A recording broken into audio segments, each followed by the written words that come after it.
va parler de la fibromyalgie, qui a été décrite en fait à partir de cas des nerfs dans l'os. Nous avons les preuves historiques maintenant, les preuves scientifiques avec les publications, et les symptômes que l'on donne pour la fibromyalgie sont ceux du syndrome des nerfs dans l'os. Donc les erreurs de diagnostic sont fréquentes. En tout cas, le non-diagnostic des nerfs dans l'os est fréquent. Et d'autre part, il y a beaucoup de manifestations du syndrome des nerfs dans l'os qui sont des manifestations considérées comme ordinaires. Et avec les patients que nous examinons, c'est un peu difficile, parce que quand on leur demande « Est-ce qu'il vous arrive de saigner des dents ?» Des gencives, pas des dents bien sûr, pas des dents, c'est des gencives.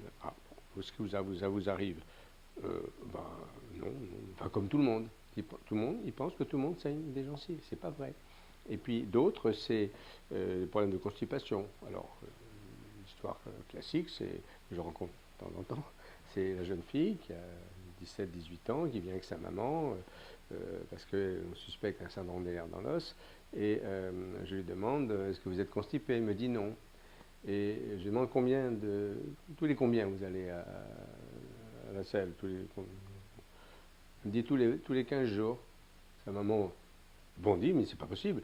Elle ne le savait pas. Mais pour la jeune fille, c'était normal tous les 15 jours.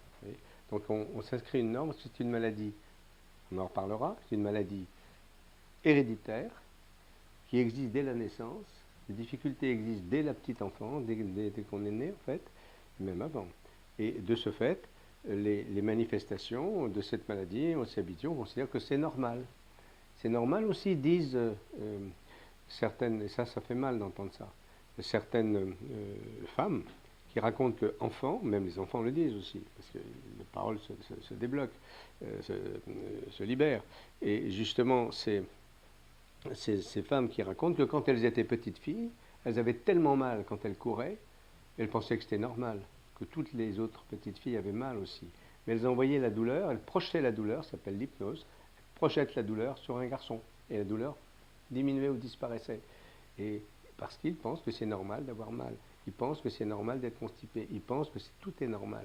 Et c'est souvent difficile de faire un diagnostic. Et alors, même le grand public, le médecin, oui, mais vous êtes fatigué. Mais tout le monde est fatigué. Vous avez des douleurs. Mais tout le monde a des douleurs. Vous avez mal dans le dos? Bon, bien sûr, tout le monde a mal dans le dos. Bon, vous êtes constipé? Bon, c'est rien du tout. Et vous faites des bleus. Mais bon, alors ça n'intéresse pas les médecins. Les bleus, on fait des bleus, c'est un signe très important, c'est-à-dire des hémorragies sous-cutanées, séchymose, des bleus.